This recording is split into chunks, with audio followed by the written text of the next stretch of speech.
Hello, and welcome to another episode of Be a Leader podcast, where we talk about current events in sports, military, and business through the lens of leadership. And right now, it is March Madness. How crazy has it been? My son is young, and he finally filled out his first bracket, and he told me this doesn't even make any sense. How are these games happening? So that's why it's called March Madness. He says, yes, this is very bad. So we're going to talk about specifically 4 games, big games that we saw here in the first 2 rounds. And we're going to see what we can learn from a leadership perspective. So you know me, I'm a college basketball coach, currently coaching high school as a head coach. I love seeing the leadership lessons that we can do. That's what I do a lot. I bring my Marine Corps background and bring it into sports or business as well. But here we're going to talk about 4 different games. So the first game I want to talk about is the High Point game against Wisconsin. So the end score was 83-82 in favor of High Point. So pun intended, this was a very low point for Wisconsin. The high point for Wisconsin was when they beat Michigan at Michigan. Okay, no one had been able to do that. And Wisconsin was actually able to beat Michigan during the regular season. But their low point was here in the first round when they lost to High Point, a smaller school, mid-major school. So it was a very close game. And then Chase Johnston hits this layup with about 11 seconds to go. And the interesting thing about Chase Johnston is he's a three-point shooter. Okay, all he does is shoot three-pointers. All he does is shoot three-pointers. And when we say all, that means he scored 0 2-pointers the entire season. And he gets this inbound play, he goes all the way to the other side and makes his first 2-point of the whole season in a layup. And that's what gives him the 1-point lead to win off the game. Okay. He hadn't made any 2 points, and he made that shot. But here's the key thing I want to think about when I think about High Point in Wisconsin. Okay, we've heard this term, imposter syndrome. See it everywhere. I hear about it all the time. I didn't hear about imposter syndrome more than when I was at McKinsey & Company. It was a constant point of topic at McKinsey & Company. You're like, it's the best consulting firm in the world, but people will come in super worried about whether they fit, whether they belonged. And part of the reason why they were great workers at McKinsey & Company was not only because they were super smart, but they came in with something to prove. And that's why they worked so hard. A lot of the associates and analysts that I work with, they work so hard because they wanted to prove to themselves that they fit in. So when we look at High Point, they came in believing that they fit in. It was very interesting hearing the Coach Flynn Clayman. He was very emotional, very happy, but he was just full emotion at the end of the game. He talked about how hard it was for his team in a mid-major conference to get scheduled with any one of the big players, because all the big players think it's not worth me playing you. It's not me worth playing you. And so for him and his perspective, he says it takes to get to the NCAA tournament to finally play a big school, a Big Ten school in this case with Wisconsin. And look, we were able to beat them. We do belong. And that's the belief system they had the entire game. I talk about identity all the time. Identity, behavior, results. Their identity was we belong. They played like they belonged. And they went the whole route of the game. Again, Wisconsin is an excellent basketball team. And they pushed them all the way to the end until making that layup there at the end and holding on for the end of the buzzer. So by believing that you belong, it's kind of that first thing. People ask me all the time, like, where does belief of self come in? I don't spend a lot of time on believing on self, because to me that's just a very entry level, like it's got to start that, right? Either you believe or you don't, and we got to move on. I really coach the people that believe, right? But it starts there. Like I tell my basketball players, college and high school, if you believe you can do it, you're right. If you don't believe you can do it, you're right. You have to start with the belief. And here they believed that they belonged, and they played that way all the way to the end. So congratulations to High Point. I know they didn't win the second game, but it was a big, major victory for them, something they're going to remember the rest of their lives. So with that, we're going to move on to the second game. Okay, this game might have been my favorite one out of the 4 I'm talking about, but it was Iowa beating Florida. Iowa 73, Florida 72. If you remember, I talked about the 4 number 1 seeds in my last episode. And I said Florida was the weakest one. Probably shouldn't have gotten a 1 seed. In my opinion, it should have been Houston. But Florida got it. They had, I believe, 7 losses coming in. But part of their identity is they're defending national champions, okay? Part of their identity was we have experience and we have bigs. Okay, and they have 4 bigs that were very good that came from last year's team. Their weakness was 2 guards that came in that didn't have experience with the team. That they had to get better, but they had a lot of experience, and they came in with that cockiness. Okay, overall in the game, Iowa outplayed Florida the entire game. Okay. And the key lesson here is that complacency does kill. I mentioned this a lot. We say this phrase in the Marine Corps: complacency kills. It's that one time where you don't check your radio, making sure the channels are good. You don't check your ammunition. Okay. You don't check comms. All right. You don't check your extra batteries. You don't check your chow and your water. That you're going to mess up. You don't go through the whole plan again. Something breaks up, right? That's where a lot of issues stem from, is from complacency. Iowa's identity, if we had to come up with one, was we will outplay you.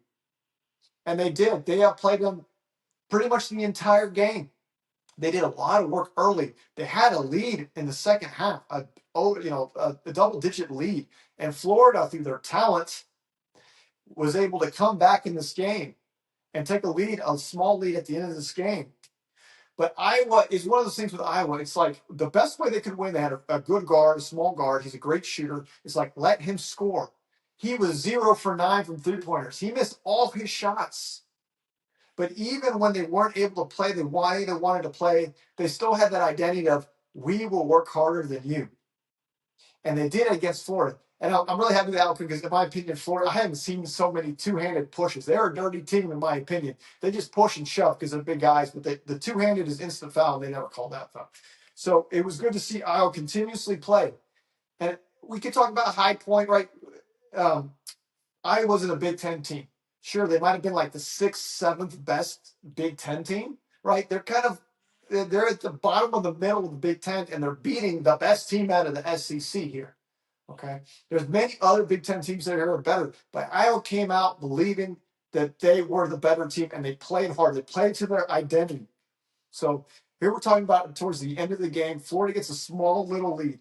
But here, in my opinion, Florida was outcoached absolutely by Iowa. So Florida has Todd Golden. Again, he won the national championship last year. He has a lot of talent. It's easy to win a lot of talent.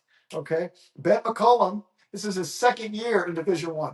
He's had a great career in Division II and other levels. He's a great coach, just hasn't gotten the national attention because he hasn't been with a big program. Coached 1 year at another school, and then this year was his first job here at Iowa. Iowa team hasn't made the NCAA tournament in a long time, hasn't gone Sweet 16 in how many decades. Okay? But he outcoached the Florida coach because you could tell he was taking advantage of the situation at the very end of the game. Okay, at the very end of the game, Florida has the ball. They get fouled. They're up. They're winning this game. Okay, they make one free throw, so now they're up by 2 points. Florida is up by 2 points. Iowa has the ball and has to go cross court. They have to go cross court. And they draw up a very simple play. All Florida had to do, they were up. They had to do no foul, prevent, scoot back, just don't let them get momentum. Florida did all the wrong things. Planned by the coach, by the way, who wanted to foul the inbounder. Why would you give him free throws? I don't know. I would never do that in high school. I sure wouldn't do it in a big national championship game or in the NCAA tournament. But he was completely outcoached. Iowa got exactly what they wanted. They got their guard with momentum, driving to the basket, kicked it out for a wide open three-pointer by Alvaro Folgueiras, a Spaniard who moved to the United States when he was 16. He's lost his father at age 9. His mom was there watching only the third college game of his entire career. Hits a wide open three-pointer. And to make it more interesting in the story, at that timeout right before that play, Alvaro went and talked to the point guard and said, give me the ball. I will make this three-pointer. And the guard was 0 for 9. He says he wants the ball. I'll give him the ball. Perfect bounce pass to the corner, shoots the ball, three-pointer. They make the bucket. Florida still has 4.5 seconds left. 4.5 seconds is a lot of time. It's roughly one dribble per second. They have the full court, and they absolutely blow it again. All right? The coach has a timeout, can come up with the play, and instead they dribble, pass, and the time expires. Good Lord, it's so easy. Get the ball half court, make one pass or one dribble, shoot the ball, and go for a rebound. 4.5 seconds is so much time. Florida was complacent from start to finish. Okay, Todd Golden, the coach. I know a lot of people are giving him heat for that last 2 plays, but he should be heat for the whole game. He did not inspire his team. The players did not show up for Florida. I said earlier that they were the weakest of the 4 seeds. I did not expect it to be this soon here in the second round, but Iowa outplayed them and outcoached them, and Iowa deserved this win. It's a great lesson learned, and that's the big thing I want to remember again. Complacency kills. Hard work, working hard, the other person that's complacent is going to win. Okay, and in that case, we learned from both Iowa's success and Florida's failure in that game. You can tell that was probably my favorite one. So let's go to the third game that I want to talk about, and that's going to be St. John's and Kansas. St. John's 67, Kansas 65. So a very interesting game as well. Rick Pitino was coaching at St. John's, trying to bring this team back up from the Big East. Kansas is a very good school, and they won the national championship just a few years ago. But here was a very interesting thing about this game as well. It was a tied game. There was 3.9 seconds left in the game. St. John's had the ball. Okay, what are they going to do? There's only so many options. They need to spread the floor and attack the basket. But here's the interesting thing. Dylan Darling, that's his name, had scored 0 points that game. He's a guard. He went 0 points. He went to Coach Pitino and says, let's run so-and-so play. He was asking for the ball on a play for himself. He had scored nothing that game. He was, I believe, 0 for 4. Not really a scoring threat, more of a passing. He shot 4 attempts, missed them all, and he wants the ball. Coach was like, got a tap, why not? So he gave him the ball. He goes right down to the middle, goes through some defenders, shoots it offhanded, and makes the layup to win the game at the buzzer. He makes the ball at the buzzer. Again, he asked for the ball and asked for a play for himself, even though he missed everything and he's not much of a scorer. Later, Coach Pitino says they call him bells because he's got them the size of church bells. I think it's pretty funny. But here's the key thing about this story, and the point I want to put out here. It's all about the next play. I see this so much, especially with athletes, but I see it in other areas too, is that when we make mistakes or we don't deliver the way we wish we would have delivered, it's so easy to get stuck on that narrative like, oh man, I can't believe I blew it. I didn't do it right. I should have done this. I'm so frustrated with myself. Okay, those are all valid. The story is valid, but does the story serve you for what's next? And in this game, with the game tied, it could have gone in overtime, right? So the risk was probably a little bit less because they weren't losing here. But with the game tied, okay, Darling says, I know I've missed all my shots. I know I'm not a big scoring threat, but I believe as a junior, I believe I can win this game for us. Look at the next play. Coach Beeline at Michigan used to say this phrase, do the next right thing, okay? And that focuses on 2 things. One is you're focusing in the future, and 2, you're focusing on the right thing, the best thing that you should be doing, okay? Making good decisions. In this case, he says, I want the ball. I know I can win for this team. How many times do we get caught up again on mistakes or failures or the only stories that are stuck in our heads that are holding us back? Here, Darling was saying, I can do the next one. Give me the ball in the next one. That's something for all of us to take into account in our lives. Where are we holding ourselves back for the things that didn't go as we planned? We call that a breakdown. It's a story. Oh, it should have gone better. Where can we start focusing on the next right thing? Because that's what matters, is working to the next thing, the present right now and the next thing happening after that. Don't let stories of your past hold you back. Create powerful stories in the future saying, I can do the next one. That's what Darling did. That's why St. John's is going to Sweet 16. And now our 4th game, Kentucky, Santa Clara. Okay, man, Kentucky 89, Santa Clara 84, overtime game. This was a spectacular game, okay?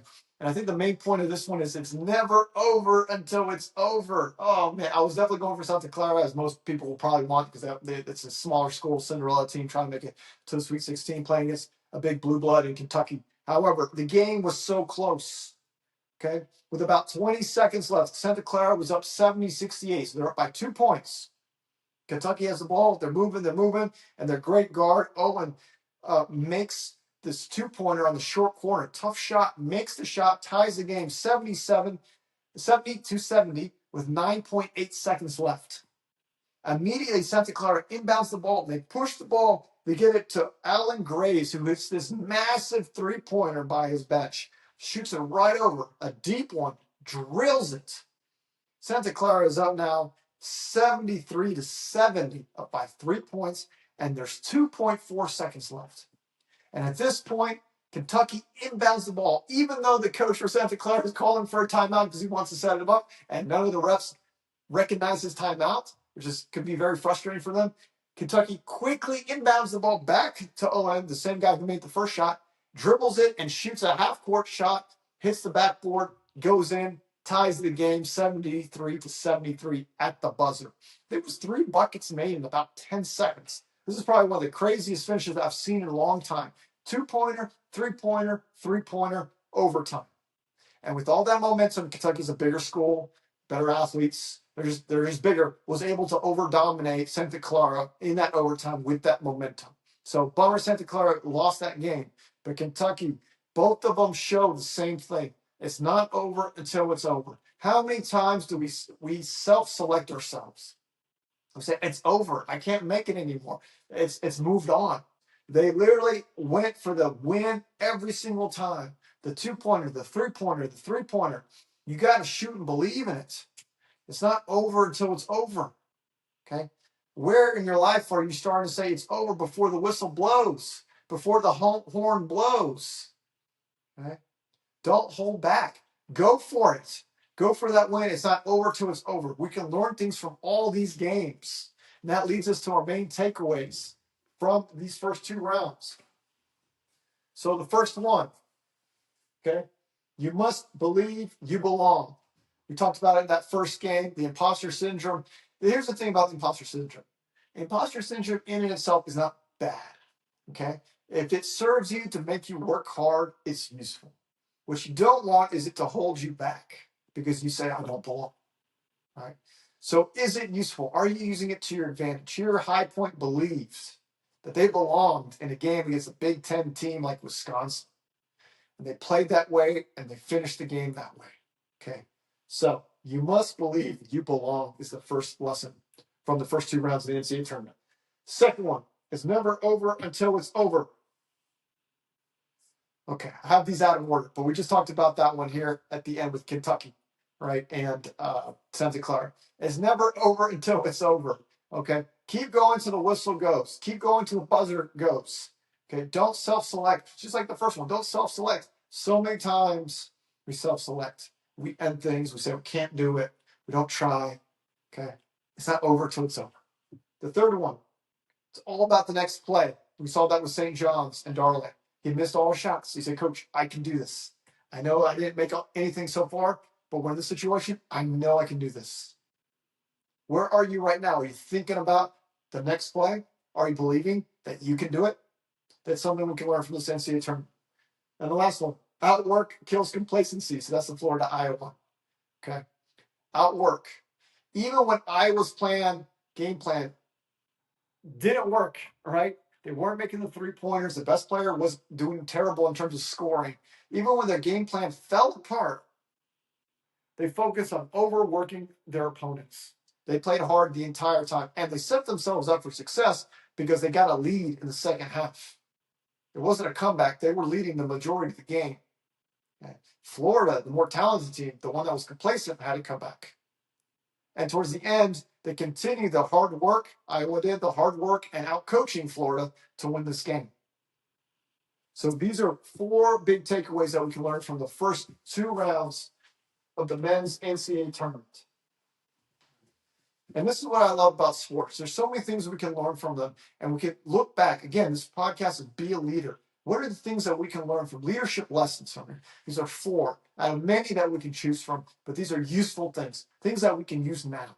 So I appreciate you watching this YouTube video. This podcast is Be a Leader. Please share it with someone who either loves leadership, loves sports, loves coaching, or loves the NCAA tournament. It is March Madness. I can't wait to get back. The following week, we'll probably go over to Sweet 16 and Elite 8. Hopefully Michigan keeps going well. And I appreciate you watching this. And remember, whether you're leading yourself, leading others, or leading leaders, be a leader. My name is Daniel Pinedo. Thank you, and until next time.